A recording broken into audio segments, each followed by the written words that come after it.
Chat জিপিটিকে ইসলামী কোনো প্রশ্ন করলে সেই উত্তর গ্রহণ করা যাবে কিনা? না, দেখুন, চ্যাট জিপিটিকে তো আমরা এখন আল্লাহর গডের স্থানে বা আল্লাহর স্থানে নিয়ে যাচ্ছি। চ্যাট জিপিটি যা বলে এটা সত্য, এটা আপনি কীভাবে জানেন?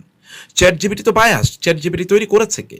চ্যাট জিপিটির মধ্যে যেই প্রোগ্রামিং দেওয়া আছে, এই প্রোগ্রামিং যে আপনার পক্ষে তা তো না।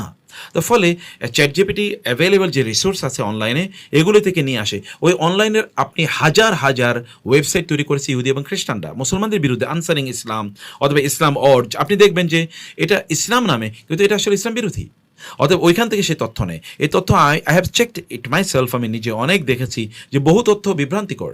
তো ফলে আপনি চ্যাট জিপিটিকে কেন জিজ্ঞেস করবেন? আপনার কি আল্লাহ সুবহানাহু ওয়া তাআলা নাই? আল্লাহ বলেছেন ফাসআলু আহলা যিকরি, যারা আল্লাহর জিকির করে অথবা যারা কোরআন বুঝে, যারা হাদিস বুঝে, তাদেরকে আপনি জিজ্ঞেস করুন। নিজে জ্ঞান অর্জন করুন, অথবা যারা আল্লাহ জিকির, আল্লাহ জিকির মানে এমনি না, যারা নামাজি, যারা কোরআন তেলাওয়াত করে, যারা কোরআনের অভিজ্ঞ, যারা দিন সম্পর্কে জানে, এই সকল ব্যক্তিদেরকে আহলে যিকির বলা হয়।